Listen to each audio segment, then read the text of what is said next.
Welcome, everyone. Welcome to the second episode of the Dead Pundits Society. So it's a bit delayed from the first one. Unfortunately, life gets in the way, especially when you have an 8 hour time difference. So we're back stronger than ever. But just to give any people that may be new some context, the two of us. So I'm Pablo, and it is Jake, and we've been friends for a number of years. We went to college together, and a big part of our friendship was kind of our football debates, and yeah, many hours were spent debating various topics of footballing nature. And so given that now we live in very different parts of the world, we thought that we'd keep in contact by continuing to debate, in an online format currently. So yeah. Mhm. uh So you saw the episode last time. I prepared some topics related to ranking five things. This time, Pablo's come with a few topics. We're not going in fully blind, but we're going in to hopefully enjoy and engage in more discussion like last time. Yeah, so something I thought would be interesting to discuss this week, given that it's very relevant in the news, is the Alexander Isak situation. So essentially, it has requested a transfer away from Newcastle. It seems like he will go to Liverpool, even though he's had some offers from some clubs in Saudi. And more than the specific topic, I think this brings up a very interesting debate on the state of FFP, right? As you all know, FFP was brought in to effectively stop teams from just injecting unlimited amounts of capital into the sport. But there are a lot of detractors these days saying that it hasn't actually worked in the way it was designed. So yeah, I wanted to get your take on that, Jake. If you obviously the Isaac topic is in the news, but if you want to kind of start about the topic of FFP more broadly, that would be, let's see, what do you think Yeah, about that? I think FFP is definitely one of those things that these days is one of the most contentious topics in football, to say the least. There's always discussions about how it should be handled, if there should be a one size fits all, what does it look like between different leagues? I think the Premier League's definitely cracked down a lot compared to before. I'm a Chelsea fan. Chelsea wouldn't exist without, I mean, that's not true. Chelsea wouldn't be at the state that we're at today if the same sort of stringent FFP rules were in place. I think I got to be fully honest and say that. I think the same thing could be said for Man City, um, could be said for PSG, different league, but yeah. So it's kind of something that's in football. The question is, how do you regulate it? How stringent do you want to be? I think Newcastle are unfortunately caught in the midst of something that hasn't really been decided on yet. Yeah, I mean, I think it's a case, as you said, right? The A lot of the teams that are currently in the top six probably wouldn't be there without the pre-FFP regulations. But at the same time, FFP was kind of necessary, in my opinion, when it was brought in. It kind of came in while many clubs, especially in the lower divisions, were failing because they just weren't running sustainable business models. And so this was kind of yeah, a necessary measure to stop that. Now, I think personally, most of the people that are upset about this Isak situation are Newcastle fans, and their motivation Yeah, behind it is that Newcastle isn't able to benefit in the same way as these other clubs. Obviously, we know who their owners are. They're owned by the state of Saudi Arabia. The PIF, which is the holding group that owns them, has around $500 billion of assets under management. So they've definitely got enough money to break a richest. couple transfer records. But I just think it brings an interesting debate, right? Because the argument that is being made by clubs like Newcastle or like Aston Villa is that the current FFP regulations make it impossible for clubs to break into that upper echelon of Premier League football, right? So now you have the kind of four dominant teams, or five, which would be Liverpool, Man City, not really United in terms of spending, yes, not in terms of performance, Yeah. then Chelsea and Arsenal. And so their argument is that these clubs are not able to compete at that level because they'll always need to sell their best players in order to finance new deals. What do you think about that?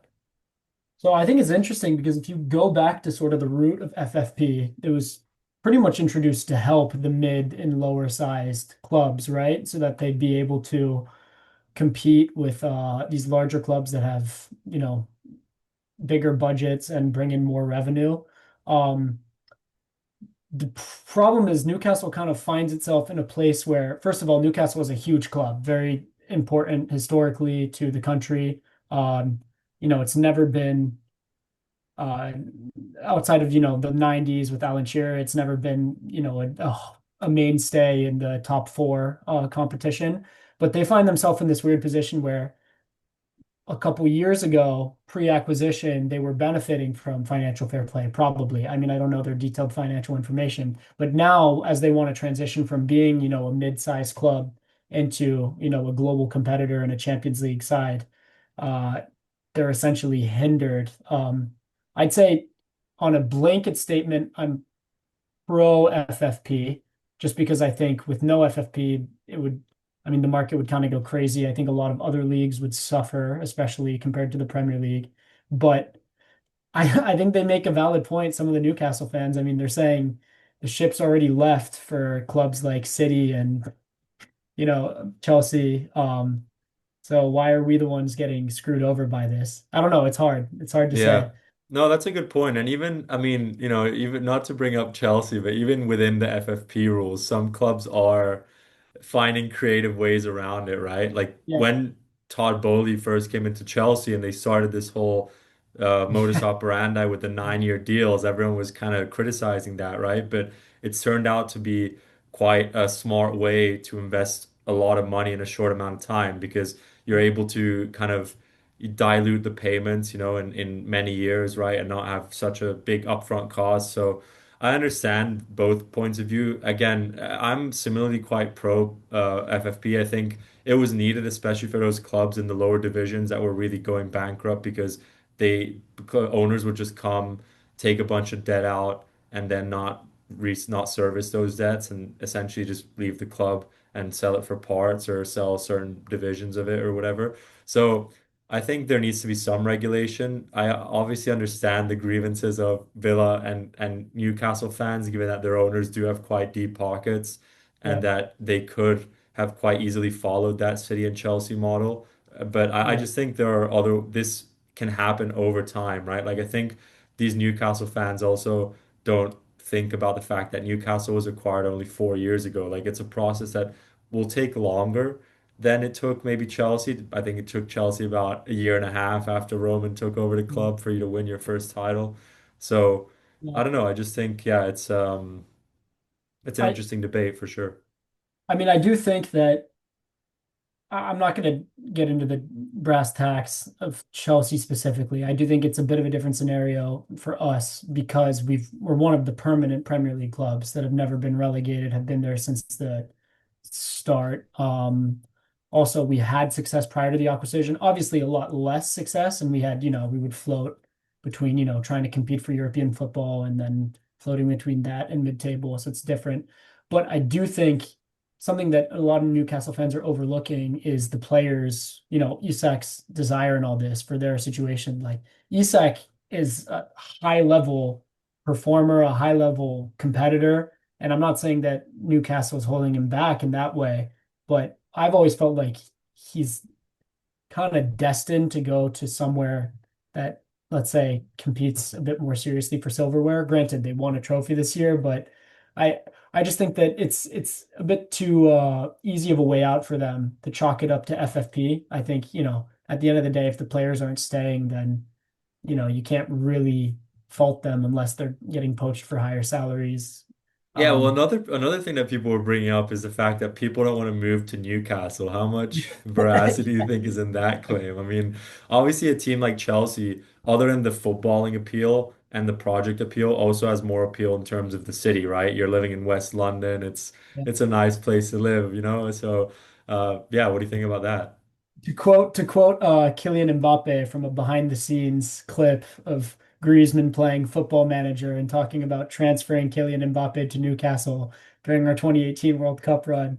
He said, "Huh, it's not very warm up there, right?" Yeah, so I think yeah, it's brutal. But okay, so I think Yeah, that's yeah, it's an interesting debate and we'll see. I mean, you talked about past success. I mean, Villa has won the Champions League in the 80s, yeah, right? So they do yeah, have that legacy. Obviously, they've not been in the Premier League every season, but it's just kind of Yeah, it's interesting because on the one hand, you want these new clubs to emerge, right? Even clubs like City, they were in mid-table, even in the second division for a long time, and now they're this big powerhouse Yeah, that has brought a lot to football, even though it does have a lot of detractors as well. So yeah, 100. it's an interesting debate. I think if moving on to our next topic of the day, I think it's interesting. So this is the weekly interesting news story. So mine actually is maybe kind of out of left field, but I was just reading that, and maybe this happened over more than a week ago, but it's still pretty recent. Davide Ancelotti is the new coach of Botafogo. I just thought that was kind of Oh, interesting. So he's obviously, the son of Carlo Ancelotti has been on his staff for the past decade and a half. So he's learned from one of the best managers. Obviously, there are some people I would call for nepotism, but I think it's a very good way to learn, right? From such a star manager. And he hadn't kind of spread his wings yet until this moment. And I think it's interesting against the backdrop of other managers doing similar things. So you have managers like Arteta, spent a few years under Pep, then went to coach Arsenal. Even the new coach of Parma, I don't remember his name exactly, but he's a 29-year-old Spanish manager that also spent a few years under Pep. And he's the youngest coach in the history of Serie A. And even other managers like Eric Ten Hag in the past, right? Used to manage under Pep and then became a great manager in his own right. So I guess it's just the latest in this succession. What makes it interesting for me is just, that he's the son of Ancelotti, so it's, more of a kind of family betrayal, I guess, in a way, even though I'm sure his dad doesn't mind. There were actually rumors that he might have gone to Roma a few months ago and we were still looking yeah. for a coach.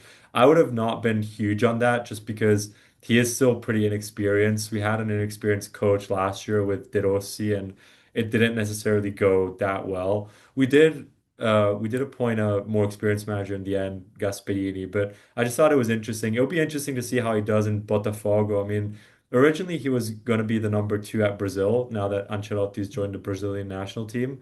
But I guess he just got an opportunity after the Club World Cup and he thought he'd take it. So yeah, that's my interesting story for the week. That is, I had no idea that that was a thing. Wow. I mean, I'm curious to see how it'll evolve. There is an element, there's always going to be that nepotism discussion, as you mentioned, but at the end of the day, they're going to take a flyer on him. You can't Can't blame really, him for that. I mean, and for yeah. him, it's nice. He gets to live in Rio. It's probably really nice weather, good food. So Yeah. yeah, I think one of the big ones I saw, I don't know if it was necessarily the past week, but it was relatively recently, is that some of the top five leagues are considering having the transfer window end before the season starts. This is nothing confirmed, but I feel like that would be a pretty huge development. I mean, I don't know. As a Premier League fan, there's always been that element of, when the Premier League starts, there's about what 2 weeks left in the summer transfer window, and you kind of see teams start out, and sometimes you have these last minute signings that will completely change a side or last minute departures. Um, so it would definitely be a change going forward if we saw teams have a fully prepped squad, no matter what, and no last minute signings. I don't know. I think it removes a little bit of the excitement. I kind of like having those 2 weeks overlapping, but I get it from a club point of view.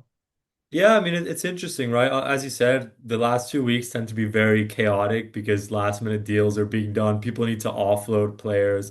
I do think that from a club planning, especially from a financial planning perspective, clubs would prefer to have it end before the start of the season just to have that consistency, I guess. But I don't know. It would be an interesting thought for sure. I mean, what is kind of a problem, at least in my opinion, is that there's not a real consistency as to when the window closes. Obviously, there is Yeah, for that's European true. leagues, but for example, the Turkish league closes way later, the Saudi league as well. And so the issues with that I encounter is when, for example, the windows close in Europe, but then a player from Europe goes to the Saudi league, then it's really hard to replace that player because Yeah, you're not able to do that with the transfer market. You need to kind of go into the free agent pool, for example. And yeah, you could say you should have thought about it better before, should have planned better, but at the same time, these things kind of happen at the last minute as well, right? So I would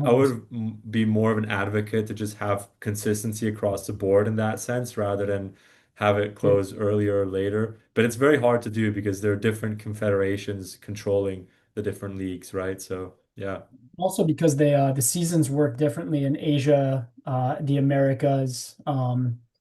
Yeah, I know they have different, there's some overlap, but I that's remember true. when players leave to, sometimes you'd see them leave to the MLS or the Japanese league or the Chinese Super League, and you'd be like, this seems way out of like Yeah, left field in terms of timing. But yeah, you're yeah. right. It's hard to coordinate. But I thought that was an interesting thing. Yeah, for sure. I I'm mean, I curious what think, it looked like. yeah, maybe this is an unpopular take, but I would honestly shorten the summer transfer window to like 3 or 4 weeks because I just think that it's cool to have it open during the summer, but the majority of the deals happen either right at the beginning or right at the end. Like in the middle, there's kind of a lot of time where nothing's going on.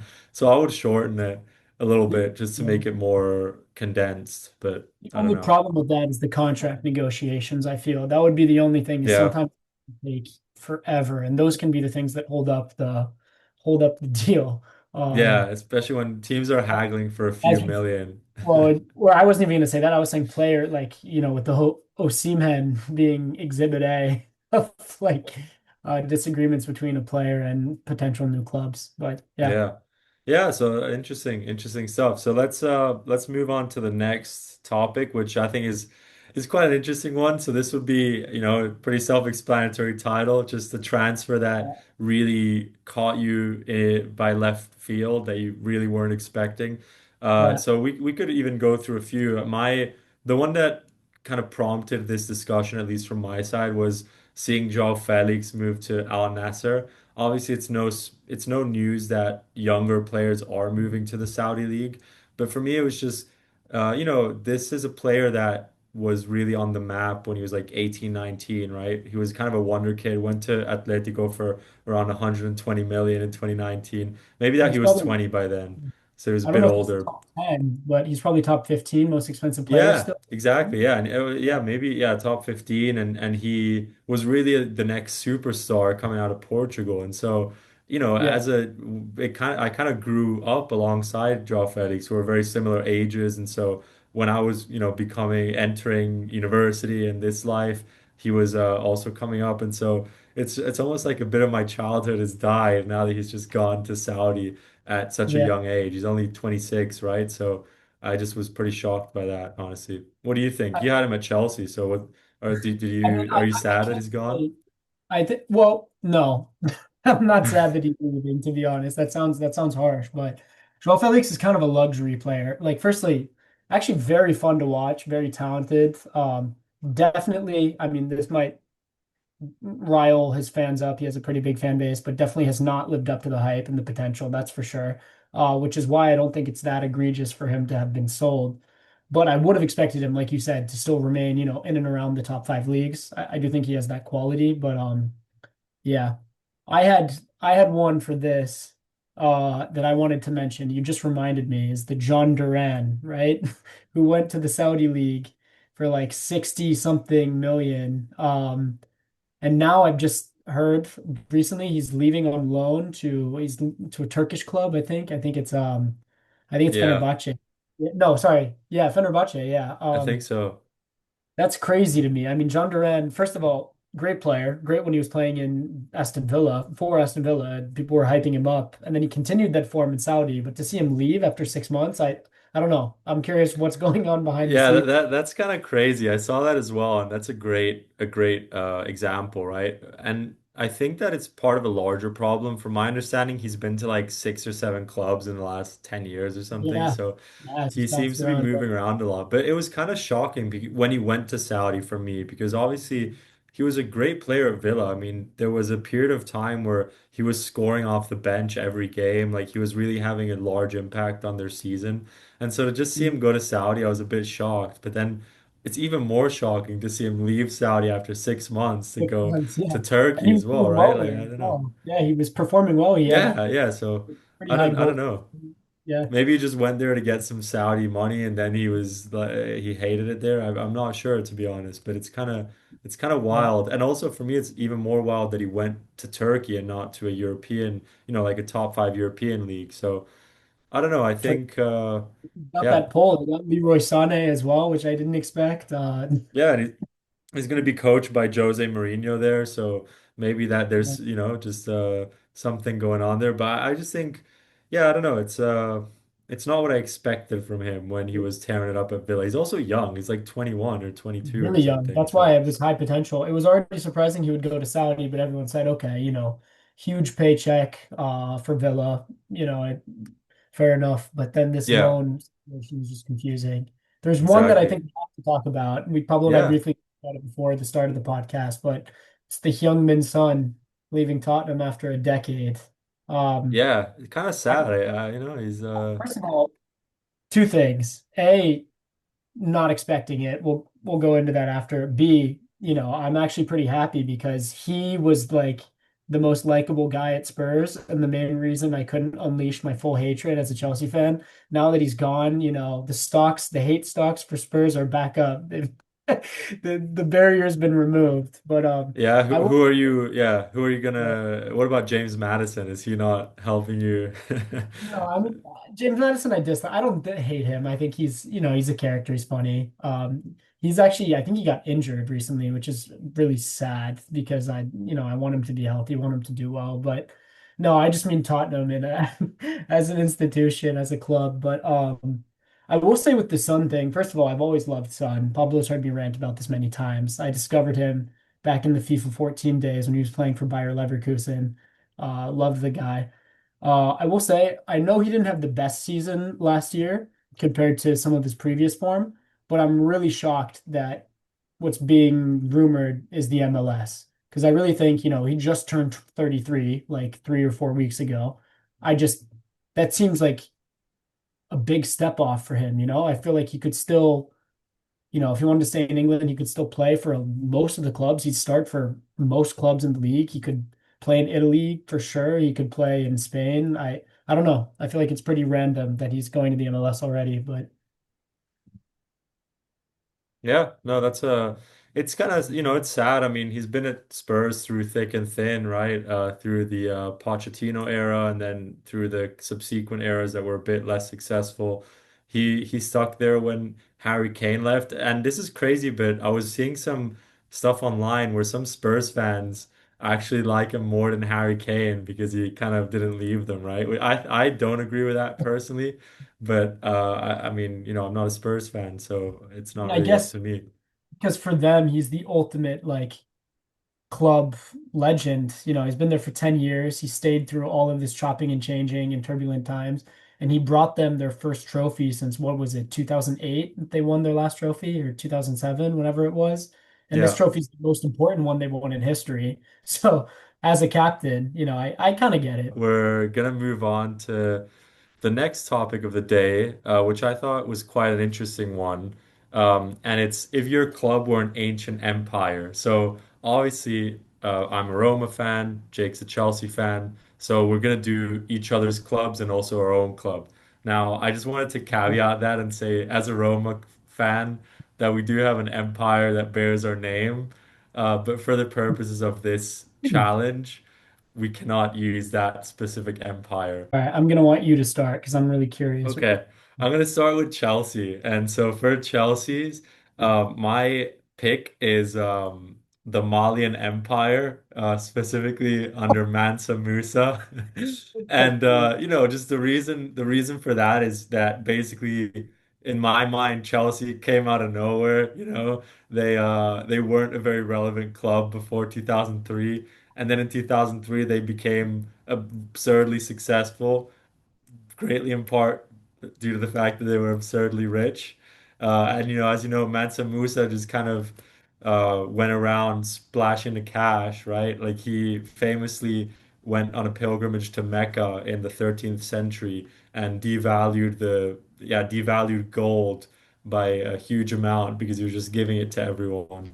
And so I feel like Chelsea's a bit like that, you know. First of all, under the early Abramovich era, and then in the early Todd Bowley era, where they were just splashing the cash, and you had people like Rory Jennings talking about the evil of venture capitalism in football. But yeah, that's my pick for Chelsea. What are your thoughts on that? I think you chose this prompt just to do that shot at Chelsea, which is funny. It's creative. I got to give it that. Um, I will firstly dispute that claim of nothing before 2003 because it's false. But I mean, if you were going to do the Malian Empire, I thought you would go with, Man City, something more, or maybe just the Saudi League as a whole, something more up that avenue. I do think it's funny. I disagree, but I think it's funny. I think it's a good layup with this question. And Um, so, what's yours for Chelsea? Chelsea, I tried to give a serious answer. I was going to say it's a bit of left field, but it's something, part of the only reason I know it is because I had an elective course about it in my bachelor's, in our bachelor's. I was going to say the Byzantine Empire because, you know, not the biggest, still very impressive. There was a lot of wealth, so I wanted to add that. It was a wealthy empire before, the fall of Byzantium and all of that. But yeah, it's a continuation of the Roman Empire. So Chelsea kind of building on other bigger clubs as well.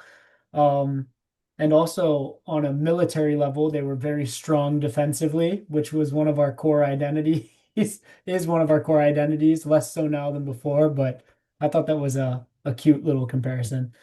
Yeah, yeah, okay. That's that. I think that's actually quite an interesting one. For Roma, I had a few that I was thinking of, but then I ended Yeah, up going for the Spanish Empire. And so it might seem like it's a bit out of left field, but the reason I chose the Spanish Empire is because we weren't the biggest. You know, the Spanish Empire wasn't the biggest during that long, right? But we're still there. We're one of the main ones, especially in Italy. Quite powerful.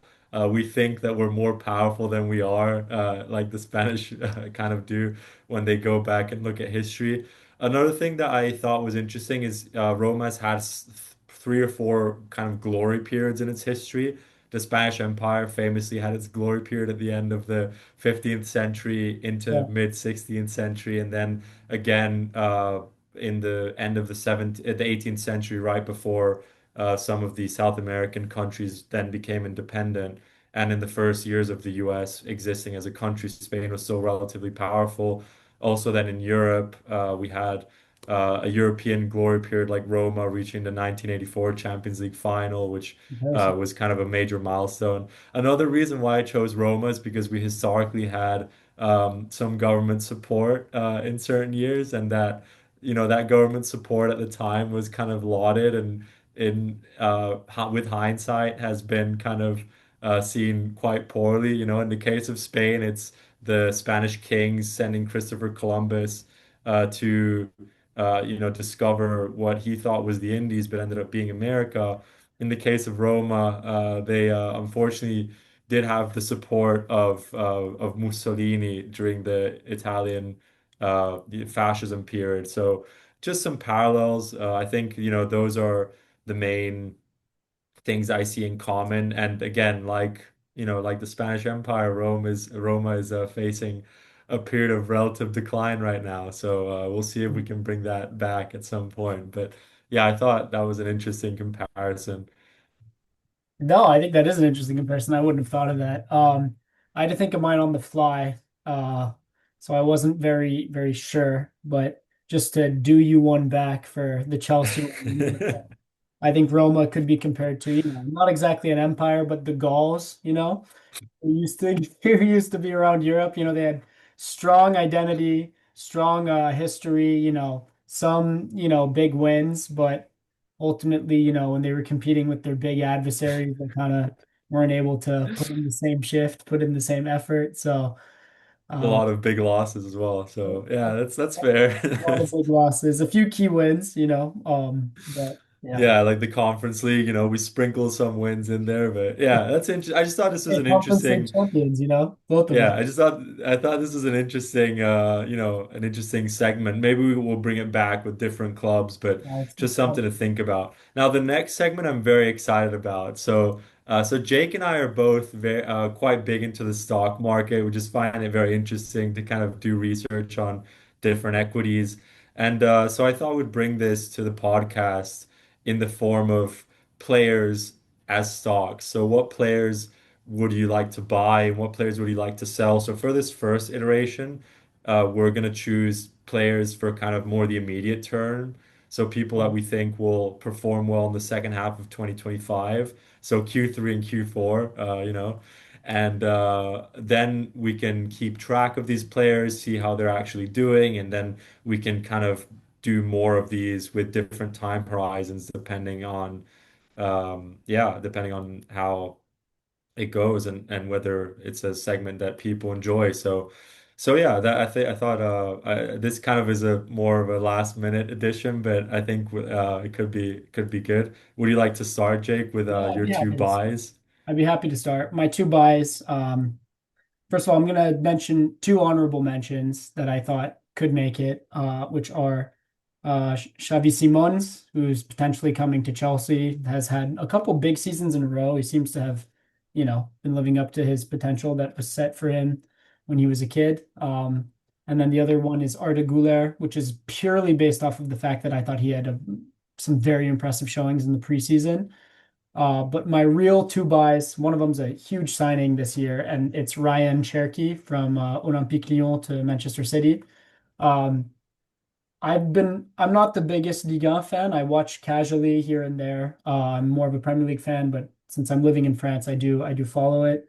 Um, Cherki has been great for a long time. He's a really talented player, extremely technical, great playmaker. If you look at his stats, he's just when his team's playing with him versus when he's not playing, it's ridiculous. And I think honestly, he's going to be a great signing for that City team. I think he's going to fit in well. He's going to bring them a little bit of flair that they've been missing. And he's got big shoes to fill in Kevin De Bruyne, but I think he's got all the potential to step up to the plate. Maybe not necessarily have the same long-term impact. Kevin De Bruyne was crazy, but yeah. And then the other one is a bit of a left field shout, but it's Paulinho, who's just signed for Spurs from Bayern. I know he was quite disappointing for Bayern fans compared to what they expected, but I think that largely has to do with their style of football. I think he really fits the Premier League style. He was honestly incredible for Fulham before he left. And I think Spurs, after the disastrous season they had last year, he's a big signing for them. I think he's going to be key. He's going to be a mainstay in their midfield. And yeah, I think he'll be good. No, those are some interesting ones. I do agree with Paulinho, especially. I think it was unfortunate the way it went for him at Bayern. Obviously, it was a huge signing for them. I think they paid something like 60 million euros for him, and it didn't really work out. But he was a monster for Fulham. I mean, he really, was a one of a kind player in the Premier League at the time Yeah, that he was there. And I think it's a great pickup for Spurs. Kind of maybe a bit undervalued, underperformed the last couple seasons. yeah. So maybe you can get at a decent price, right? But definitely huge upside potential. So for me, I kind of went in different directions. I went more down the startup route, I guess. So players that are Okay. slightly younger and maybe less established. So my first player and is actually a Chelsea player. And I went for Joao Pedro. Now, you're gonna say, yeah, that's kind of dumb, Pablo, because his stock is pretty high after the Club World Cup, right? Hmm. And that's true. His stock is definitely appreciated because he performed quite well and Chelsea ended up lifting the trophy. But I still think there's more there. Like I think he's really that missing piece of the puzzle that Chelsea were missing to maybe go ahead and challenge for bigger things than just a top four finish. I think with Maresca, he could be a great player. And honestly, I think as a Premier League proven striker, he's had a few injury problems here and there, so there is a potential for some volatility in the stock, but I think there's definitely a lot of upside there. So and especially if Chelsea goes on to win the league or challenge seriously for the league next year, that could be a great pickup. And then another player, and this player plays for Roma that I went for. And this is probably no surprise, but I'm going for Evan Ferguson. So we Great just pick. signed Evan Ferguson from Brighton on loan with an Yeah. option to buy. This is a player, he's 21 now, but this is a player that just 2 years ago, Brighton refused 100 million pounds from Chelsea for allegedly, right? So, uh, he's a bit like, yeah, he's a stock that was very high 2 years ago, maybe a bit overinflated, some would say. It's definitely had a bit of a crash in the last couple of years. Obviously, he had that big ACL injury. He wasn't really performing that well. He went to West Ham on loan. He only played 8 times, didn't score any goals. So it's definitely a risk. There is the risk for kind of a lot of volatility there, but there is a huge potential upside, especially with a coach like Gasperini who gets the best out of these young strikers. Remember, someone like Rasmus Højlund played for him a couple years ago. After one season at Atalanta, they had bought him for about 17 million, sold him for about 68. So they made a huge turnaround there. Roma actually do have a buy clause, an option for about 35 to 40 million euros, which is obviously quite steep. But if he performs the way he can perform in a league that, is not as physical as the Premier League, right? And maybe he'll be able to make use of that physicality that he has. I think he could honestly he could shoot up in value over the next year. So I think there's tremendous amount of upside there. Yeah, I think that's a very good point. Evan Ferguson, high potential, great player, has shown flashes of brilliance at Brighton. Hasn't been able to, was never able to maintain it too long term there. But I think Serie A and this new challenge will be great for him. You know, he's still very young. He's powerful, pretty good technique. Still remember when he scored a hat trick like 2 seasons ago. That was nuts. Yeah, against Yeah. Newcastle, I think that was he was just tearing them apart. I think So. that's a very good pick. Those are more sleeper picks, which is good. That's a little bit of diversification in our choices. Yeah, exactly. You got to diversify the portfolio. Then in Um, sell, I mean, my sell are huge stocks. So these are like Microsoft level stocks. But okay. I just don't, I just think that this is the season where they're not going to perform. So the first one, this stock is super hyped up. It's Yeah. way over the value. It's like the Figma post IPO, basically. Victor Gyökeres is going to Wow. crash and burn at Arsenal. I don't think Good call. he's going to live up to the hype. And I don't know, maybe if that's partly because Arteta doesn't really use a classic center forward in his formations a lot. Obviously, there's a lot of hype around him because he's been scoring goals for fun at in the Portuguese league. Darwin Nunez also scored goals for fun in the Portuguese league and then came to the Premier League and struggled a little bit. I do think that Gyökeres' playing style is slightly different. But I'm just not sure that they're going to get the returns that they expect. So for that reason, that would be my first sell. What's your first sell? Or what do you think, Jake? And what's your first sell? Well, hey, I think fair play to you. That's a big claim. I think Gyökeres could do well. I think he could be very good. So I respect you for going against the grain here. In that sense, mine is actually also an Arsenal player that I think will get me a bit of flack. Um, Mine's a little bit of a contingency, like if X performs, then B will fall off.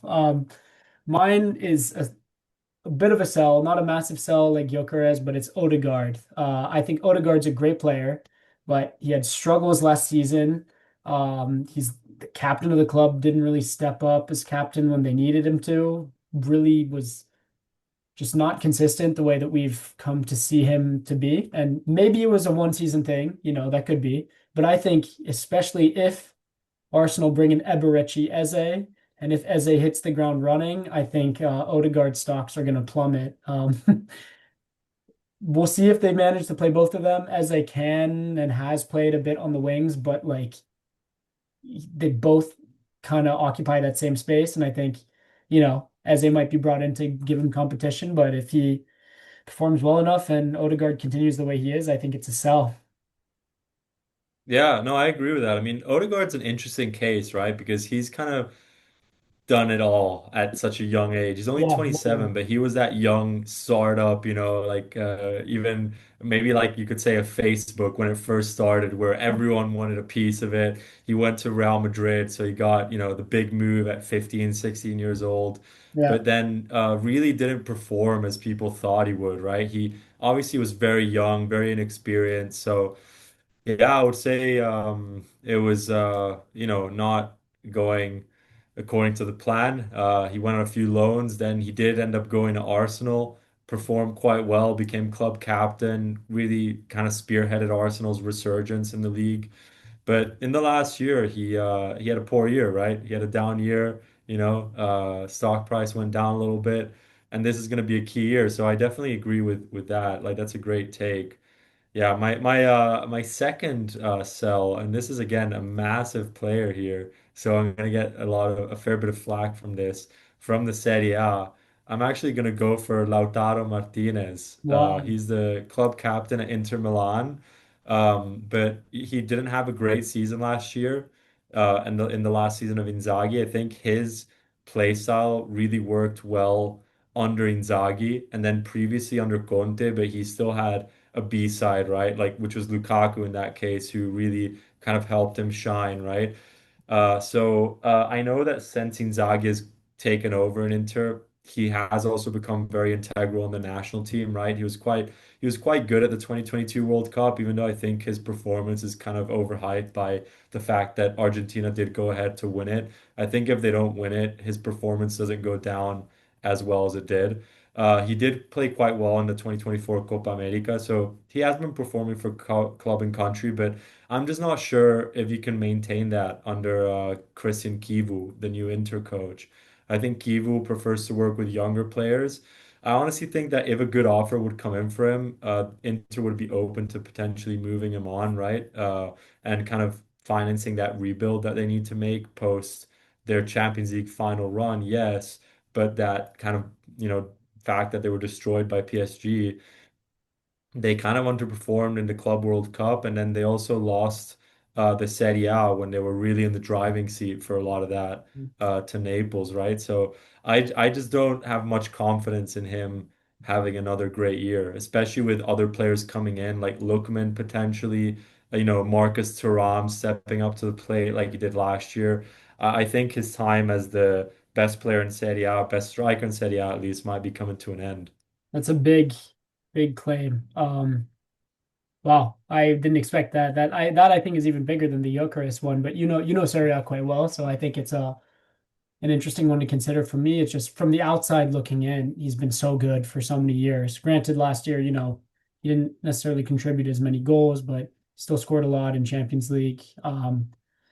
Still, I think got over 20 goals total across all comps, but he's still with fair. I'm curious to see because he's not that old either. He's what, 27, 28. He's about I would say 28, 29. So yeah, getting to the latter part of his prime. He's getting yeah, but he's in his prime now. Like yeah. Anyways, it's interesting. It could be, to be fair. You're right that Inter's doing a little bit of a rebuild since, especially since Inzaghi left. So I'm curious to see how that'll go. If they do it without him, that would be crazy. But maybe they cash in on him while they can. I think they could easily sell him for 80 to 100 million. I don't know. Yeah. My second sell is one that's less contentious. So I guess I had, more safe picks, but it's Raheem Sterling, man. I gotta do it to him. I think, you know, I hate to be that guy. A lot of people love Raheem. He's a funny character. He's got a big personality, but I think he's just done, bro. Like not necessarily done in the Prem or done in football, but at the top level, I think he's done. Played what, over 20 games for Arsenal last season, scored one goal, just underperformed throughout.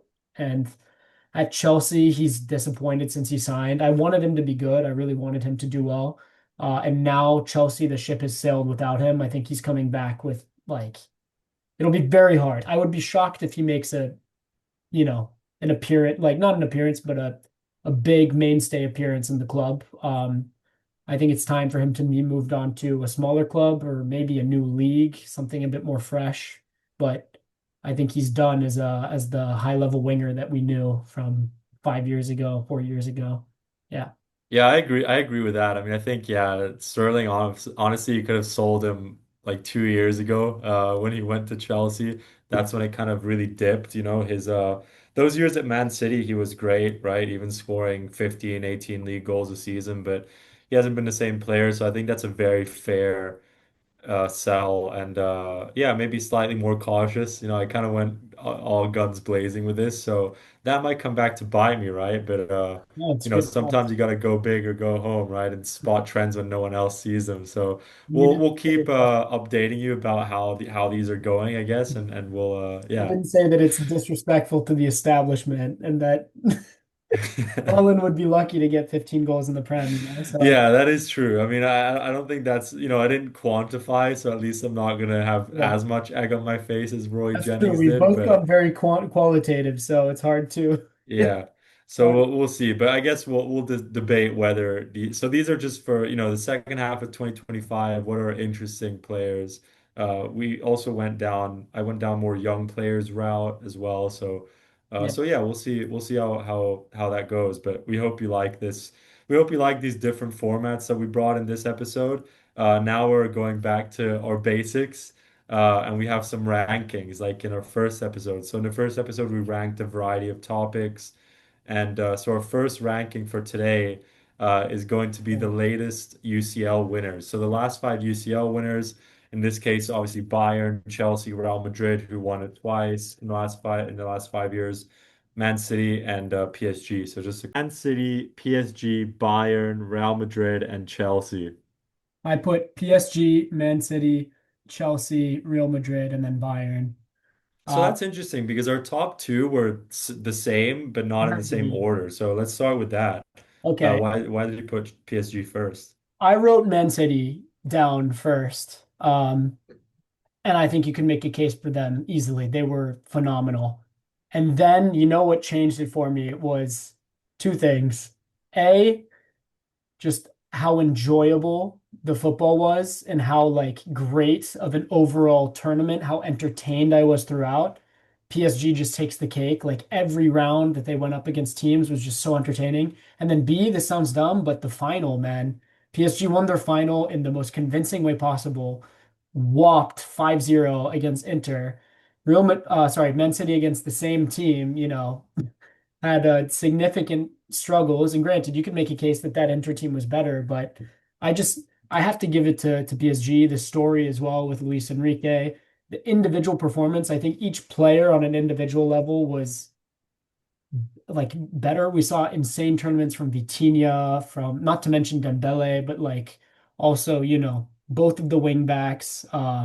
Yeah, I don't know. That's why I put PSG first, but Man City's a close No, second. that's fair. I mean, all your points were one of the reasons why I had them so high up, right? Because these are all great teams, really. But the reason I put Man City slightly above is just because that 2023 Champions League win was really, it was like the little ornament at the top of the Christmas tree. Like it was everything came together for them to win that title. Like they had been knocking on the door in previous years, but for one reason or another, it hadn't worked out. And so that year they were just dominant. I mean, obviously they won the treble. And yeah, they did struggle a little bit in that final. Some could argue that Inter might have even deserved more than what they did get, right? But I think I put them first also because it showed that they were an amazing team. Like they wiped Real Madrid 4-0. They just swept them off the park. They had Yeah. like great rounds prior to that. But then they also showed that they could win ugly, right? They could win by just scoring one goal and by having several last-ditch clearances off the line, for example. They also had Lukaku as their 12th player in that final, which didn't hurt for sure, right? Like I think Lukaku was probably their most valuable player by clearing a shot off the line. So I think yeah, I put Man City slightly above just because a lot of moments in previous seasons led to them winning this. So it was kind of a culmination of that. Then I put Bayern third, honestly. You can make a strong argument, I think, for Bayern being in the top two. I mean, I'm not going to discuss PSG as much because you brought up all the salient points. I Yeah. think with Bayern, they won the treble. The treble needs to count for something, in my opinion. Like it's a great moment. And also the fact that they won the treble under Flick, right? That's when crazy. Flick was not even expected to be there. Like he was kind of a last minute choice, and they won the treble. They completely destroyed everyone in their path. You know, that famous 8-2 victory against Barcelona. The only reason why I'm not going to put them higher is because I don't want to sound too negative, but it was a COVID year, which means that things were Yeah, slightly different than they could have been. PSG actually did have some really good chances in that final as well, so they could have easily won that. And I just think the COVID changed things a little bit. For example, Atalanta was on a flyer that year and they lost in the last minute against PSG in the quarterfinals. I think if that's a two-legged affair, I think Atalanta gives PSG a serious run for their money and maybe who knows, they even make it to the final. And yeah, so I would say that, yeah, that for that reason I can't put them higher. Also, the fact that the games were all one game instead of a two-legged affair, that kind of detracts a little bit from it because you don't have the home court advantage, and you could say it goes both ways, right? But for that reason, I put them third. And then yeah, you put Chelsea third, if I'm not mistaken, right? yeah. So one thing that's tough is just to touch on Real Madrid real quick. They won in both 2024 and 2022, right? So you kind of have to discuss which one because those are two different teams.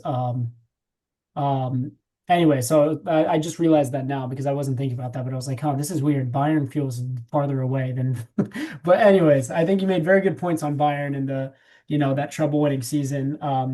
Maybe I was harsh to put them fifth. I just think the COVID kind of detracts a bit from it. Also just the story behind it. You put Chelsea fifth, you said?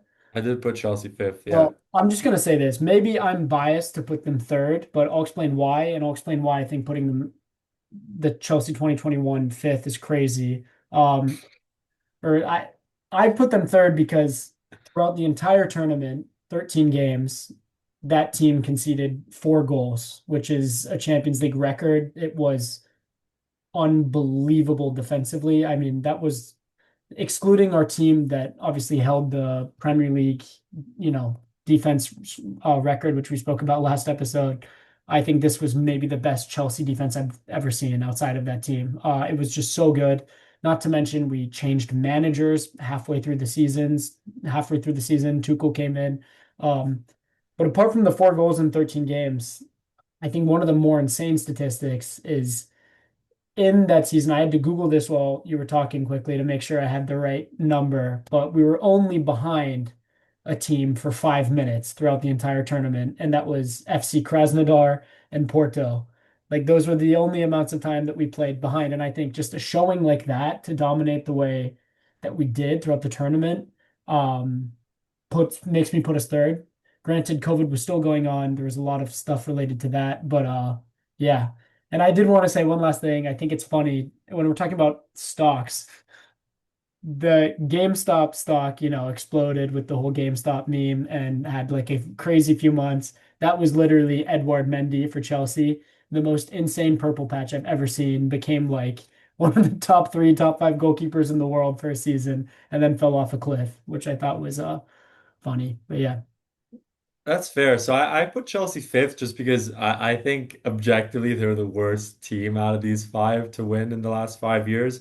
The reason that I put Real Madrid slightly above them is A, because they won it twice, but I yeah, couldn't put them for more than fourth just because they, in 2022, that was the most insane run I've ever seen of someone winning the Champions League. Like they should have yeah. gone out against Chelsea. They should have Winning gone against out against Wilson was all the other teams that heartbreaking. they played against City as well and against City Liverpool. comeback.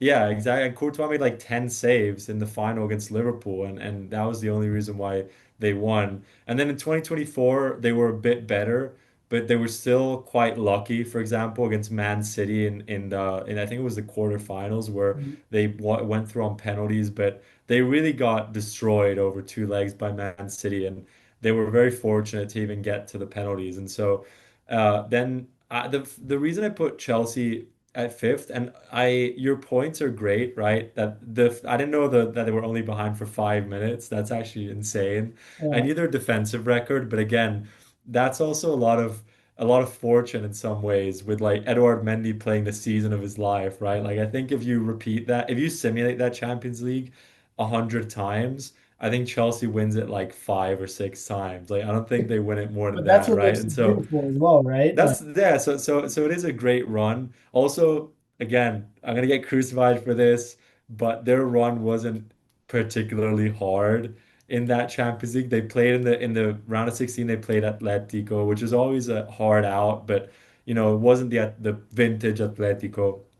In the quarters, they played Porto again, a good team, but not a vintage all-timer. In the semifinals, they played a Real Madrid that obviously Real Madrid's still good, but they hadn't won the Champions League in a few years. Zidane was on the way out, right? There was a lot of uncertainty in the club. Obviously, they had Nacho, your favorite player. So it was, yeah, I just think their run wasn't as good. Obviously, it's insane that they only conceded 4 goals. Like, I think no one can argue against that. In the final, they kind of really dismantled. They didn't dismantle Man City, but they made them powerless, right? Like I thought that Man City was just going to steamroll Chelsea in that we final, watched to that be game honest. together as We well. watched that game together, Yeah, but Chelsea's defense just really nullified everything that City had going I, on for I them. will So, say yeah. both. I mean, not to talk too much about Chelsea specifically, but just because it's the one that obviously I followed. Azpilicueta played maybe the best game I've ever seen him play in a Chelsea shirt, and N'Golo Kante was also a man possessed in that game. Yeah, I don't remember. Was it like, Individual. yeah. And Yeah, then was it Rudiger that just completely like decked Kevin De Bruyne and gave him yeah. like the biggest black eye I've ever seen? So that was really a good final. I mean, it was kind of the reason I can't put them higher is because that final, at least from my perspective when we were watching it together, was kind of like a David versus Goliath situation, right? Like you had like the David in Man City that had the best team, that had spent the most money, that it was kind of their time to win it. And then you just had Chelsea kind of stealing their lunch, and ruining their surprise. And it was a bit like that in 2012 as well when Chelsea won the first time. So I think it's interesting because Chelsea has had great teams that probably should have won the Champions League, Much better but the than 2 times they won it, they probably weren't even, they were not the best team in the final. Well, like on paper, right? And they maybe kind of came in a surprising way. Both times they sacked their manager mid-season, right? So it's interesting to see how these things work out, right? But Chelsea, if you look at it, their record in finals is insane. I mean, they've barely lost a final, at least in my living memory. yeah. So it's interesting. Like, they won the Europa League final, they won the Club World Cup obviously recently. So I, yeah. I will say, to be fair, if I were to rank these based off of best team on paper, like these we're doing a round robin or these teams are facing off, PSG and Man City remain first and second. Chelsea drops significantly. I think that Bayern team is stronger for sure than our Chelsea team was. I think they'd beat us in a, I mean, you never know in a knockoff, like in a knockout game, but that Bayern team's better. And at least one of those Real Madrid teams is better, I'd say. I don't know. But yeah, depends. Let's move on to the next topic, which is Premier League stadiums. So that last topic got quite contentious, which is good because, difference of opinions are always interesting. But in this list, we're going to rank 5 of the more iconic Premier League stadiums. So, I just all had right. to So my list was I put, I don't know if you can see, but Anfield, St. James's, Old Trafford, Stamford Bridge, and the Emirates. That was my top 5 in that order. All right, let me show you mine. Interesting. I've got Anfield, Old Trafford, Stamford Bridge, St. James Park, and then the Emirates. Um, Okay. we both agree on the Emirates fifth, which is a Yeah, and start. and you put Anfield number 1 as well, right? Yeah, yeah, it So has we to both be. agree on that. I mean, Anfield is maybe the most iconic stadium in the world. I mean, I think there are some that rival it, like the Bernabeu in Spain. It's, or the San Siro when there's like a really important Champions League fixture, for example. But Oh, Anfield, oh, yeah. yeah, people call Anfield the 12th man, right? Like it's helped Liverpool win countless matches that they shouldn't have won. And the fact that the way the pitch is designed as well, that it's smaller, the stands are so close to the pitch. Like it really is I imagine it's a very intimidating place to play. Obviously, never having had the chance to do so myself, I can get to talk about it instead. And then I put the Emirates fifth just because, from what I understand, I've also never been there in person, but everyone says that it's not the most. lively stadium. It's very big, so maybe you get a lot of people that aren't necessarily diehard Arsenal supporters there. And it's also quite new and from a atmosphere standpoint, kind of a downgrade from Highbury, from what I understand as well. So that was my rationale for 1 and 5. What do you think? Yeah, I agree with both of those. I mean, Anfield had to be number one. Also, just in terms of aura and players talking about it being the most difficult like a away stadium to play at. And this isn't just Premier League players, like lots of European players and Champions League have said this as well. It's just got to be number one. And then Emirates, for the same reasons you said, I put it there. It just doesn't have the same. It's not. It also doesn't benefit from the same duration as the rest on this list that are quite old, quite significant. But yeah. So second you had St. James Park, I say right? James's Park, yeah, which a lot of people say that is actually the best atmosphere in the Premier League. So Yeah. obviously, again, I've not been to any of these personally, so this is just based on kind of secondary sources of based on hearing what other people say. But St. James's, Newcastle are a very tight-knit club, right? Like it's very supported in the northeast area of the country, and their fan base is quite passionate. So. That's why I put them second also because yeah, they're they make up with the atmosphere what they might lack in quality historically. Like even when Newcastle wasn't the best team or wasn't fighting for Champions League or European football, St. James's was still a place that no one wanted to go, right? Like if you're playing away at St. James's Park, you know that you're in for a rough time. Maybe not so much during the Mike Ashley era because there were a lot of things going on with the club, but that's why I put it second. I just think it has that kind of historical appeal. You went for Stamford Bridge second, if I'm not mistaken, or No, was it no, Old I put Old Trafford? Trafford. Old Okay. Trafford and Stamford Bridge. Um, I had to put Old Trafford because, United is the biggest club in the Premier League in terms of, global reputation, historical significance. Obviously they've fallen off unbelievably now, but they're still the biggest club in terms of overall, when you factor in all of the factors, every like aspect, Yeah. they're the best. And that No, stadium is just yeah. No, I important. agree. Old, It's a theater of dreams, right? So it's a massive stadium as well. It's absolutely huge. Home to many iconic moments. It's like I think it's over 100 years old. It's actually less old than Stamford Bridge. I know that because Stamford Bridge is from the late 1800s. yeah, no, Um, that's a fair point. I mean, I guess my take on this was I kind of focused a lot on the atmosphere, right? I put them third just because since they have started their decline, it's not been the same, right? Like you have people talking about the prawn sandwich brigade, and now Sir Jim Ratcliffe coming in and kind of putting a lot of executive boxes in, and yeah, just kind of putting his uh yeah, a wrench in the proceedings, right? The fact that it's falling apart as well, that kind of I downgraded that a bit for that reason, yeah. right? They're trying to build a new one, but that hasn't happened yet. So that's why I put it third. It's still obviously an iconic ground. It's seen iconic moments in football history, but Home to yeah. iconic chants as well. I got to give the United fans credit. Yeah. That's Exactly. part And of then like, yeah. yes, maybe it doesn't have the same like intimidation. I'd say it's definitely not the same as it used to be, as in like for away teams. I'd say easily Anfield and then and then St. James's Park are the hardest away grounds here. Yeah. But when you hear the whole Old Trafford, like have you seen the clip of Zlatan Ibrahimovic on Hot Ones where he's talking about how his favorite Oh no. chant that he has in his career is the United fans going 6'5", hard as fuck. He gets the Reds excited. Stick your footy up your ass because we are Man United. Oh no, I didn't hear that, but that is, I mean, the English fans have great chants. Like you got to Yeah, give that to them. United fans, Yeah. I think, have the best ones, to be Then honest. yeah, then I put Stamford Bridge fourth, not because I don't think it's a great stadium. It definitely is, but just because of the levels, right? The atmosphere again, I've never been there in person, so I imagine the atmosphere would be slightly more intense at St. James's than Stamford Bridge. I put it over the Emirates because I just think it is smaller. It's only about 40,000 seats, 45, something like that. So it's still pretty intimate. Like I think if you don't have a Chelsea season ticket, it'll be pretty hard for you to get a seat there. And so I definitely think it's also a very historical stadium in the heart of West London, right? So nothing wrong with that. But I just put it fourth Yeah. because I think it's missing something compared to the top three. But yeah, that was That my was a point I wanted to make. So I've been to Stamford Bridge. I loved it. It was an incredible experience. It is smaller. Like I've been to bigger stadiums in my life for sure. But yeah, 40K.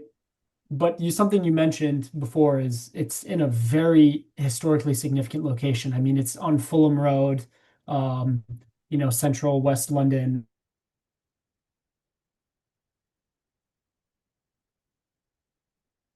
It's well over 120 years old, 130 years old.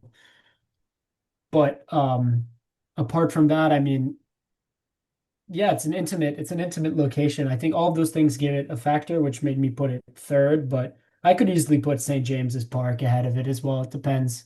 But I would say one thing that's tough for Chelsea is it's hard for us to do an expansion of our stadium because of the surrounding property.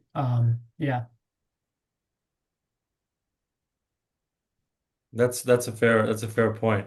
Okay, so I think that was a bit quicker. I think our next ranking is going to be a lot more contentious. So the next ranking is trophies. So the five are the World Cup, the Champions League, the Euros, the Club World Cup, and the Premier League. Now I want to caveat this by saying that by Club World Cup, I don't mean the previous iterations, be it Intercontinental Cup or be it the Club World Cup where you played like three games in it. I mean the iteration that ha was held this year for the first time, and that obviously Chelsea won by beating PSG in the final 3-0. And are the World Cup first, the Euros second, the Champions League third, the Premier League fourth, and the Club World Cup fifth. Okay, so that was very similar to mine. I had the World Cup first, the Euros second, the UCL third, the Club Yeah. World Cup fourth, and the Premier League fifth. You have the So Club World let's Cup. start at, yeah, let's start at number one. I mean, obviously, you Yeah, know, the World Cup. I mean, it's the for best. me, one of the reasons that I got into football in the first place was watching Italy win the World Cup in 2006. Yeah. Obviously, I'm very lucky that I come from a country that has had historical success. A lot of them haven't, right? So maybe we're slightly biased by that, right? The fact that we come from countries that are successful in that, we've experienced it, we know what it feels like. But I think that's really what football is about as well, right? You know, you have that famous story in football where in World War One, right, on Christmas Day, Germans and English soldiers played football. Or in 2005, when the Ivory Coast was going through civil unrest, you know, Drogba and his teammates managed to stop the fighting for a few days by getting on their knees and like recording a message for the soldiers. Or even in 1970 when Nigeria was through in their civil war and they stopped it for a few days so that Pele could play there. I think football, the reason why it's so supported is because it is a sport that transcends national borders. And you know, it's the global game for a reason. And the World Cup is the epitome of that global game, right? It's the most watched sporting event, bar none. I know some Americans would like to make an argument for the Super Bowl, but it's not even close. You know, the World Cup has about had about 3.5 billion people watching the final in 2022. That's about one in every two people on the planet, right? So, you know, the World Cup is when you think about football, you think about the World Cup, and so it has to be the most desirable trophy. Number one. The fact that Italy hasn't even been for the past two editions has been heartbreaking. I hope we'll make it in 2026, but it's the World Cup for sure for me. It's not 2026. yeah, it's not looking good right Everyone. now, but we'll see. Yeah. I mean, we won't get it. That's a topic for another day for sure, because we could go down that rabbit hole. But I'll say, firstly, I agree with everything you said about the World Cup. For me, it's the single greatest sporting event, not just within football, but in general. Like, I know we're both big football fans, so we're biased, but for me, it's like uh, everyone watches it, even people, even as a kid, because I grew up in, I'm from two countries, and one of which, my US side, football is not as big as it wasn't as big then. It's getting a bit bigger now, but it's never been historically a big sport. But even then, people I knew who could not care less would tune in and watch. And that's why I think, to give a little story, I remember family friends of mine asking me, oh, is that little Swiss guy still one of the best players in the world? Because they had seen Xherdan Shaqiri being unbelievable at the World Cup. So that just tells you the level of, like impact it has. Yeah, the Yeah, Euros yeah, and yeah. second, because again, international football. I think I don't want to speak for Pablo, but I think we have the same opinion. This is definitely an unpopular opinion, is that as much as I love club football, for me, international football is the number one. It's what I care about the most. I A have my hundred heart to percent. Yeah. even more than my club. I care more about how France performs than I do Chelsea, which would sicken a lot of people. But And and then and the yeah, thing is, yeah, and it's kind of very unpopular these days, but not to go into the current discourse of nationalism, but it just does yeah, feel good to support your country, right? Like it's something that you don't choose. You choose your club most times.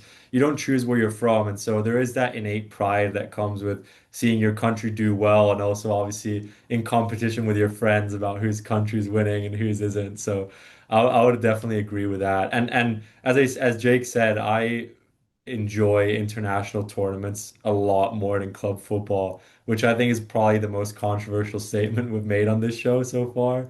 it's But definitely I yeah. would I think say, that bonds, but yeah, I would say it's not even close. Like when Italy does well, just everything's amazing. The whole country like just rejoices, like it's not the same thing, right? Like, I mean, yeah. So then what did you put third, the Premier League, or did you put the Champions oh, League? Champions League. I have to put Champions League ahead. Winning the Premier League is great, but winning the Champions League, like you saw me the night Chelsea won the second Yeah. time. You're just elated. It's such a hard competition. Yeah, Yeah, I mean speaks for my club's never won the Champions League. We got to the final in '84, we got to the semis in 2018, so we've been close, but obviously it would be nice to be able to say that you're champions of Europe, right? It's even you can yeah. say, Pablo, even if you haven't won it, you remember lines like Kostas Manolas, the Greek god of Exactly, yeah. Rome, has risen from his ruin. Like And I, that's and I just the think Yeah, and that's I think something that you need to consider. When I make an evaluation about these trophies, I'm also thinking about their global reach, right? Like the Champions yeah. League has more of a global reach than the Serie A or the Premier League, right? And so I would yeah, that Manolas moment was amazing. I remember that night. It was just an insane moment to be a Roma fan. Fourth, I put the Club World Cup, and so this kind of contradicts what I was saying about the global reach, right? Because the Club World Cup technically has a broader reach than a Champions League. I just think it's too young right now to tell, right? Like it's still the first edition. I think it went decently well. Some things went less well. Like I think that the choice of the US as a host country was maybe not the best just because the Dude, stadiums were half empty. the fields were a disaster for The sure. fields But were a disaster. I mean, I get why they did it because they need to prepare for the World Cup, but I think it could have been done better. But I think the Club World Cup, especially given the investment in places like Saudi Arabia, this is going to become a huge tournament down the line. And the fact that Chelsea are the first winners, you've etched your name in history in an indelible way. So it's great for you guys. it's that type of competition though. I said from the start, and I've maintained it throughout, so as not to be hypocritical. Before it even started, I said I just don't really care about this competition. Like, I think it's tough because it's a cool concept, but you know, I'm happy we won. It was awesome the way we won. My brother was at the game. Like all of that was super cool. Wow. But I just you're right. Maybe it needs time to grow. Maybe in, 50 years, I'll be like, oh yeah, I remember us winning the first one, and that's cool. That gives added lore. But yeah, it just needs time. For me, I still value the Premier League more, especially because we haven't won it since 2017. So we're coming up on a decade and two Decade. years. It's been a Uh, while. so yeah, No, that's fair. And I think the Premier League, I mean, it's still an amazing trophy, right? But out of these five, I just put it slightly lower. Obviously, you do have these moments like the Leicester City win in 2016 that are really insane. But I think generally, if I would rather win the Club World Cup than the Premier League, just because you do play against different teams from around the world. Like it's a very cool way to kind of compare yourself against, for example, a team from Brazil, right? Like Brazilian teams haven't always been had the respect they maybe should have had, but they actually performed quite well. I mean, they didn't end up winning, but they went pretty far. no, they did very well, all things So considered. yeah, so I think that was an interesting debate. So our next one is the best current striker. So this is actually quite an interesting one because I think if you asked this question 2 years ago, there'd be a very clear answer for the best. But I think right now it's yeah.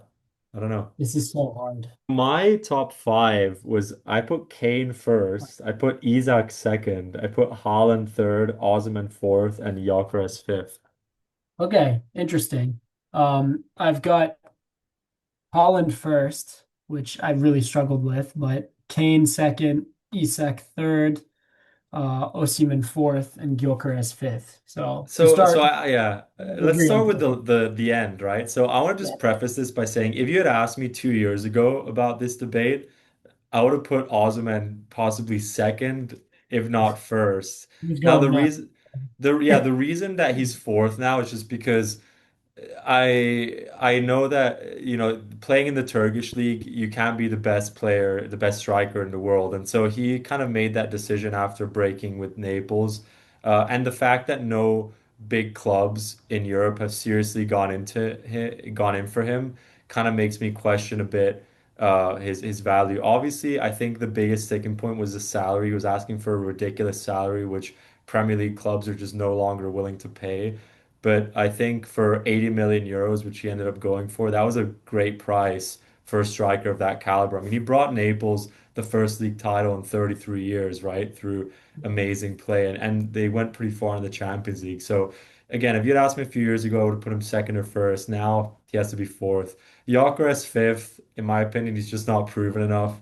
He's proven in the Portuguese league, but then again, Darwin Nunez scored a lot of goals there. So, I put him in my sell category. So I need to continue with the agenda at this Yeah, point. the agenda must continue. Yeah. Yeah.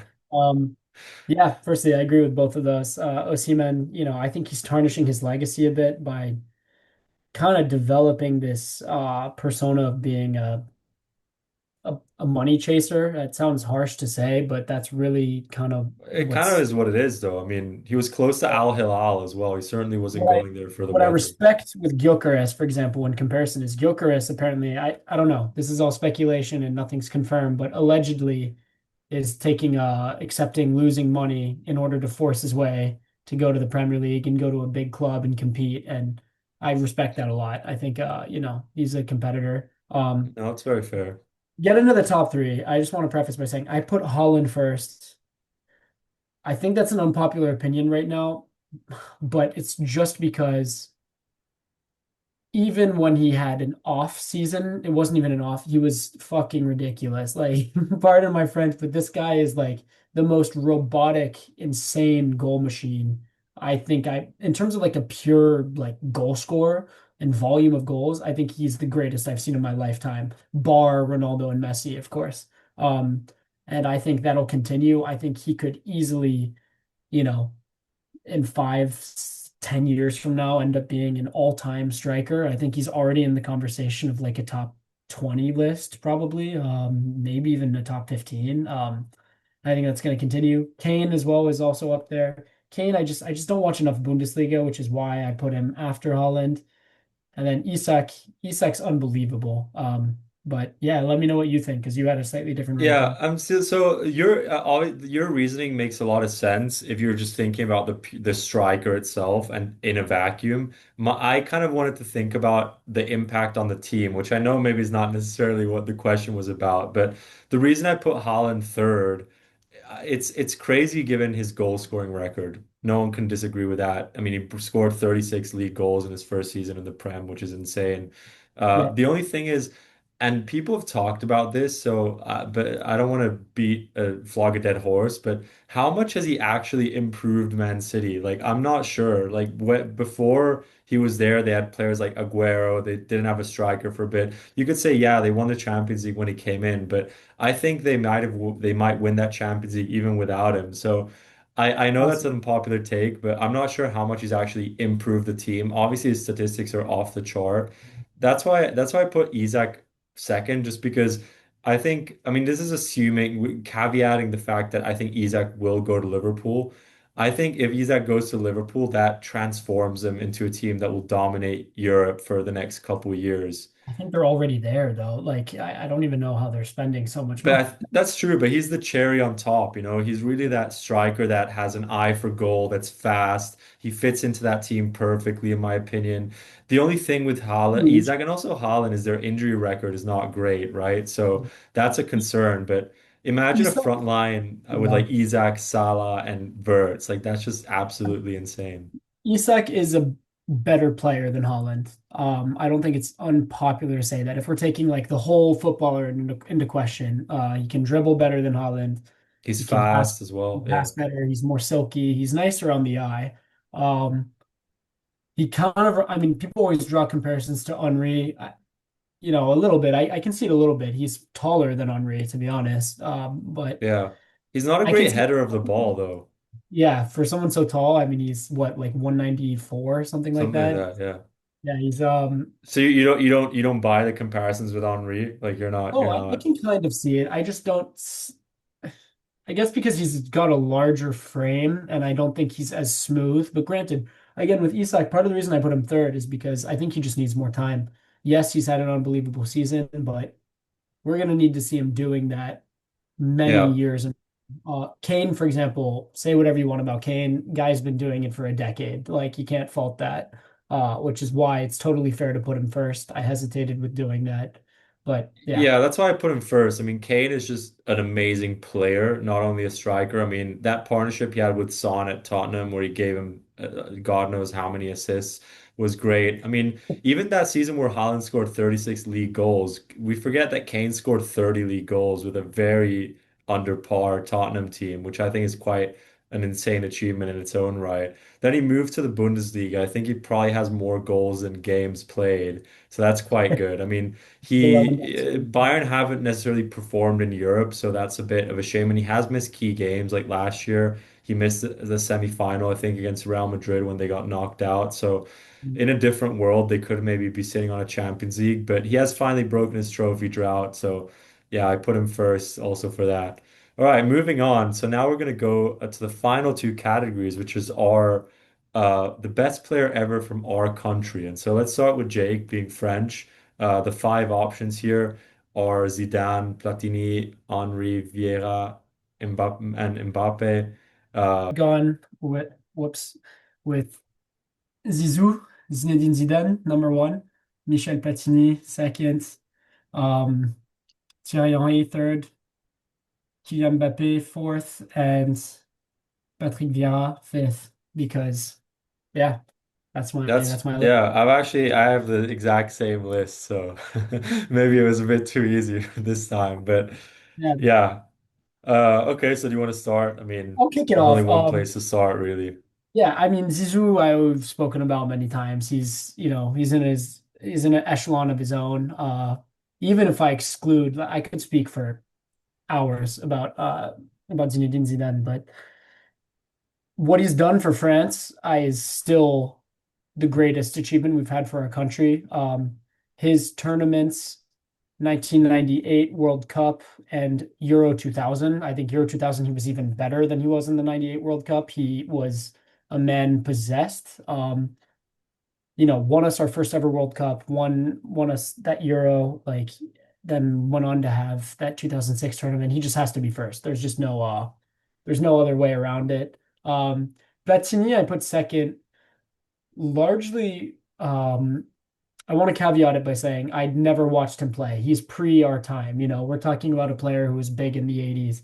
But I speak to my grandfather a lot about football, and Platini is that player that for France, he's always talked about as this unbelievable player that really telling me, you know, you don't understand how good this guy was. He was in the same, like, people were talking about him the same way as Pele, Maradona.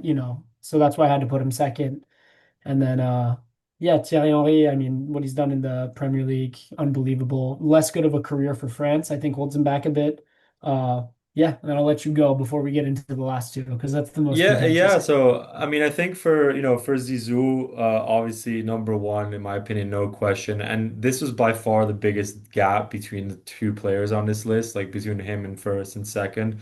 I mean, where do you even have to start, right? You already brought up his amazing contributions for the French national team. I want to bring up a third tournament. Yeah, World Cup 2006. He dragged France to that final. It wasn't a Yeah. vintage French national team, and he really Was performed against old. Brazil, performed against Portugal, even performed against Italy until, a certain incident with an Italian center back happened.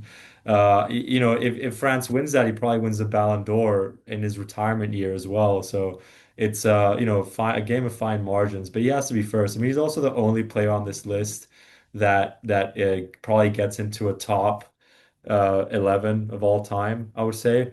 And that's without even going through his Yeah. achievements at Real Madrid. He scored the winning goal in a Champions League final. He's won, I think, two Ballon d'Ors, or maybe no, two or three. I think it's two, but anyway, either way, two Ballon d'Ors in a time where it was really hard to win the Ballon d'Or because different people were winning it every year.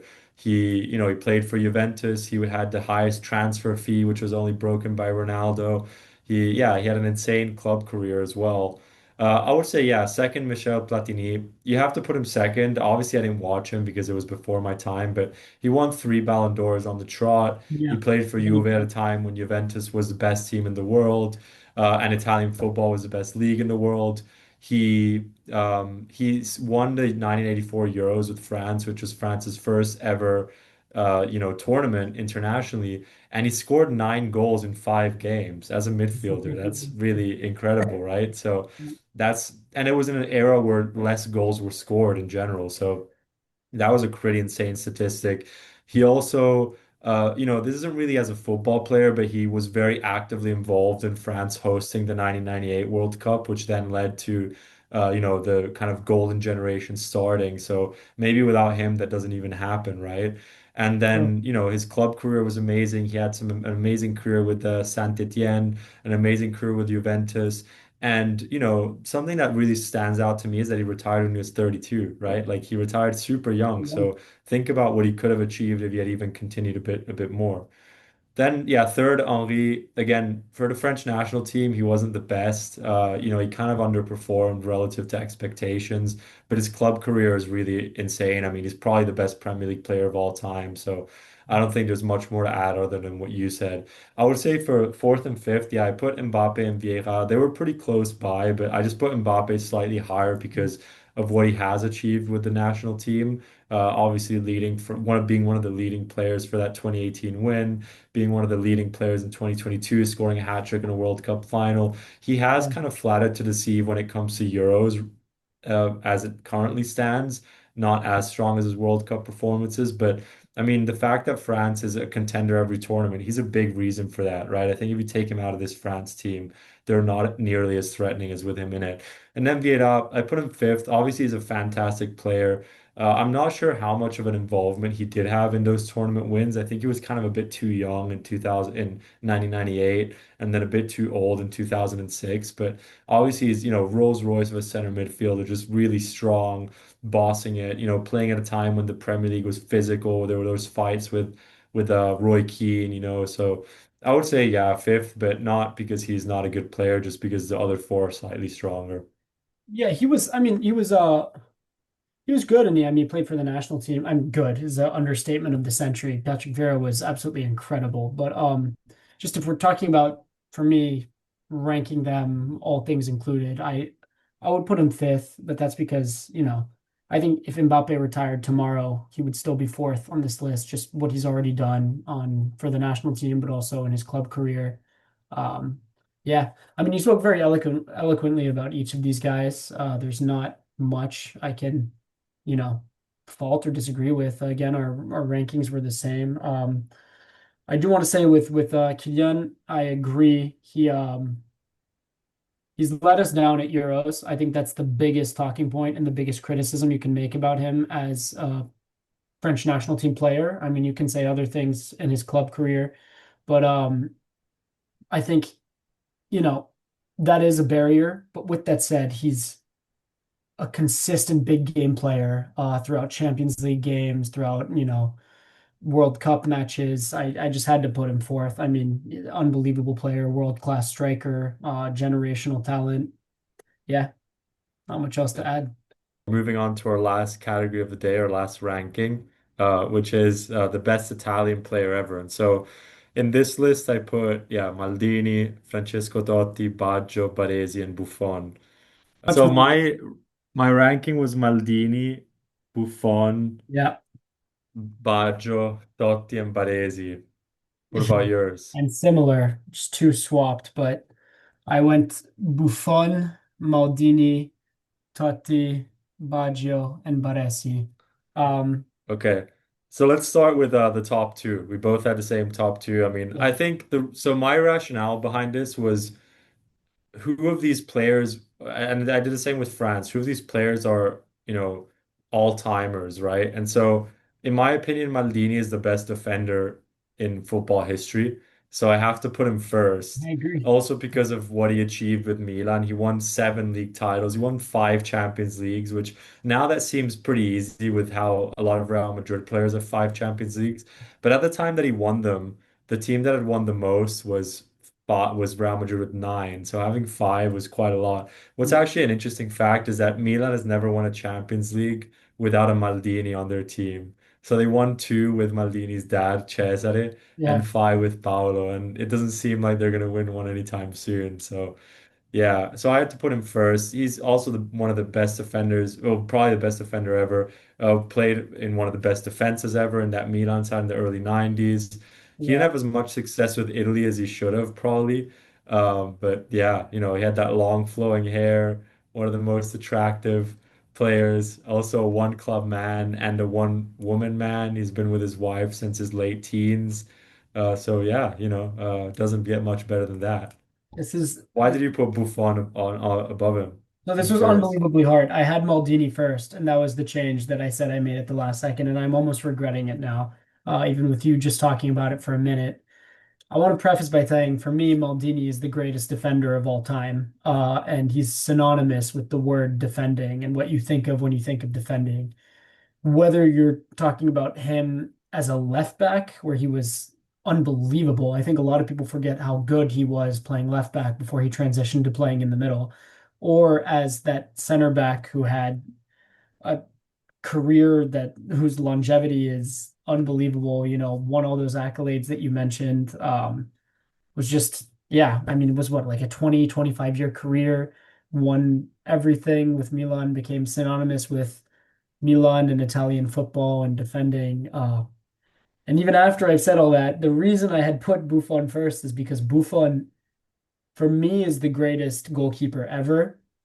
And I think you could make an argument for Neuer. I think a lot of people would. I know there's a bit of a split there. Maybe some old heads would say Lev Yashin, but I feel like Lev Yashin. there's not enough to. But for me, the reason I put Buffon ahead of Maldini is because God, I don't even agree with this argument as I say it, but I think someone could try and argue Maldini out of a all-time 11. I don't think you could. I think you have to include him, but Buffon, it's one or the other. And I think most people choose Buffon over Neuer. And Buffon is just, he played well into his 40s. He retired at what, like in his mid 40s? It was like 45 Yeah. or something like that. That's ridiculous.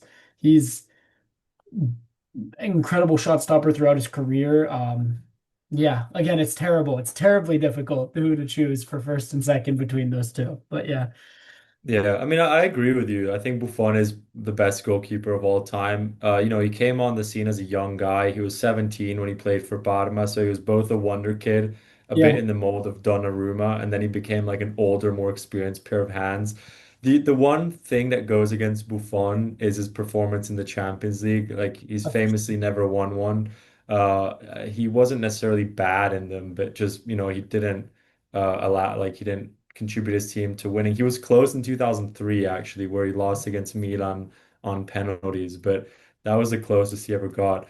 But the one thing that goes in his favor, and which is why I almost put him first, is that he was integral in us winning the 2006 World Cup. I mean, it's we Maldini talk would about defensive, yeah, take we him. talk Yeah, about defensive performances, but he only conceded 2 goals in that whole tournament, an own goal and a penalty. And he made a very iconic save on Zidane with like that header in extra time, yeah, which possibly handed us the trophy.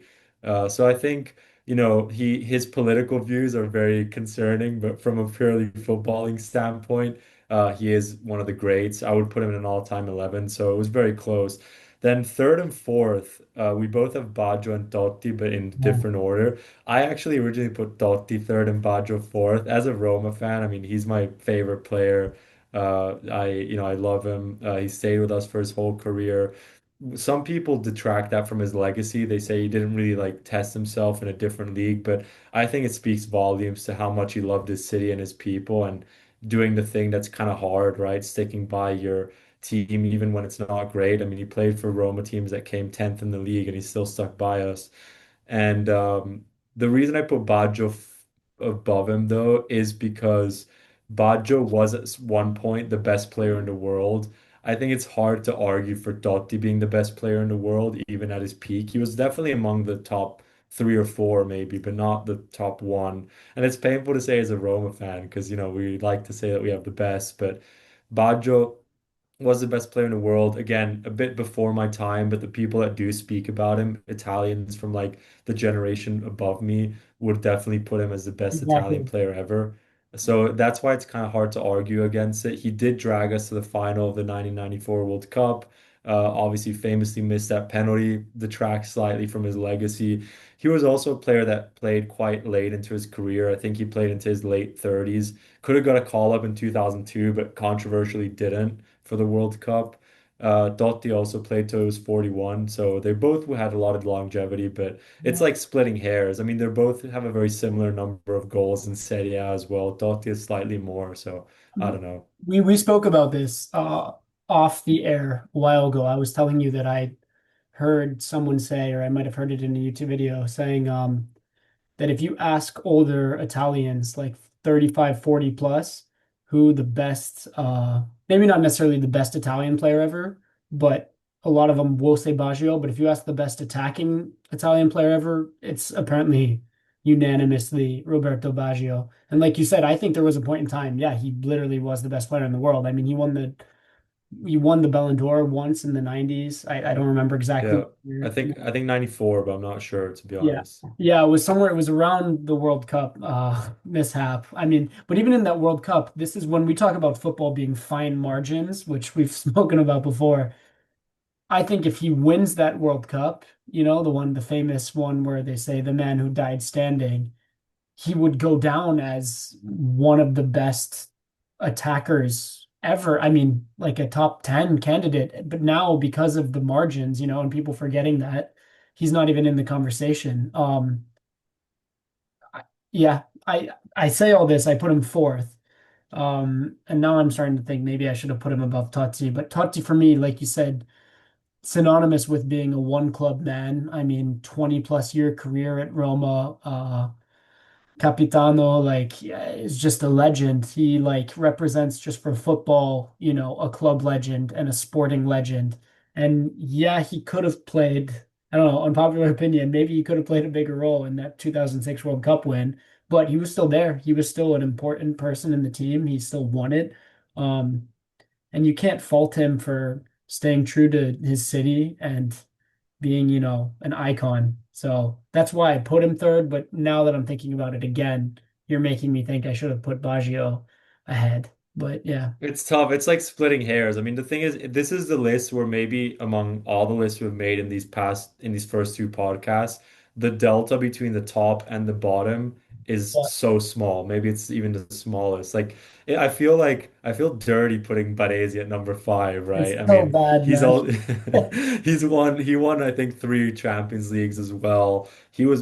Some people say a lot of Italians actually say he's a better defender than Maldini as well. So I mean, He I won, prefer Maldini, but won the World a Cup lot as of well yeah.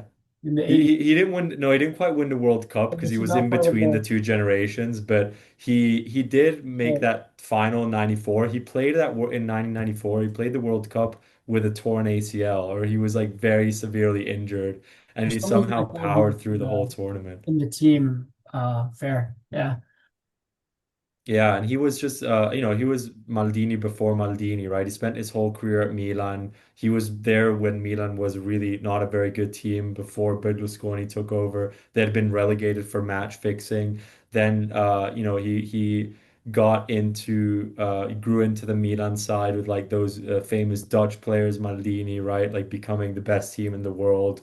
And then he left right before Milan's second resurgence, but he was part of those defenses that never would concede a goal. I mean, I think Milan went 929 minutes without conceding in the 90s, which at the time was pretty insane. That record has since been beaten by Buffon and Juve. So, all records come to an end. But as I said, I feel dirty putting him fifth. I just don't think he holds up. And also against the other four. And also, I have a bias for attacking players. I do think, I agree. attacking players are nicer on the eye. So maybe that's why I put Baggio and Totti above him. But he's a great player. It's also important to mention, like we spoke about with Cannavaro in the first episode, Baresi was only a meter 76. That's absurdly small for a center back. I mean, it's incredibly impressive that he was able to be as good as he was and as dominating as he was, considering the smaller frame. I mean, there's got to be like a 10 centimeter difference between him and him and um, Maldini. But yeah, I think that's incredible. It feels like a disservice, but like you said, these are just the fine margins. And I think with these Italian players, it's more spread out, like quality wise compared to France. Like, yes, all of those French players we spoke about were incredible, but it felt more clear cut because, Zidane's a cut above the rest, and then Henri's a cut above those below him. Here, really, first through fourth, like you guys have heard of say. I mean, I'm struggling. I now think I should change my list. It's just tough. It's fine margins, and especially considering some of these players, three of the players on this list had like, I'm sorry, not, yeah, three of the players on this list had 20 plus year careers. So, yeah, Yeah, yeah, and three of them were one club men. I mean, three of them you could arguably say were the best ever in their position. Some people would say Baresi is the best ever center back, Maldini the best ever center back, or Buffon, right? So it's really hard. I mean, the thing with Italy is that we've always been solid. Maybe our peaks weren't as high player wise. Like, I think Zidane rivals any player on this list, might even be better than any player on this list qualitatively, I agree. but we just have like solid players. So I don't know. It's just tough. But I think it's we did a good ranking there. Yeah, So it's nice to yeah. be. You're lucky to have be spoiled for choice. It's a shame Exactly. Same. to Yeah. take any one of these guys, even at the Oh, 100%. worst Yeah. point of their career, and put them in your current team. They'd still be I better. mean, I would take a 41-year-old Dotti right now, for sure. Maybe I Or I guess mean, the only caveat I would say is, uh, I retract my statement. Buffon at his worst wouldn't make this team because yeah, I wouldn't take Buffon, but I'd but certainly the take rest any of of the them, others. the rest of them, yeah, Especially those attacking players. I mean, like our attacking players are nowhere near like our starting yeah, strikers at Etegi. Like you put Baggio on that team and we're a different team for sure. Even the Baggio that was half injured at like 37. So it's tough, but it's tough to look at this and just kind of reminisce. But I guess we're lucky, right? If we were from Honduras or something, we wouldn't have these choices, right? So we're lucky to have these players among our talent pool. definitely. But yeah, I think, that brings us to a close to another episode of the Dead Pundit Society. I hope you enjoyed it. We tried to spice up the format a little bit. I think we'll keep doing that as the next episodes go forward. And yeah, sorry for the delay. Unfortunately, we had some life events that made it difficult to find the time to record, but we'll be back soon with a new episode. Sounds great. See you guys.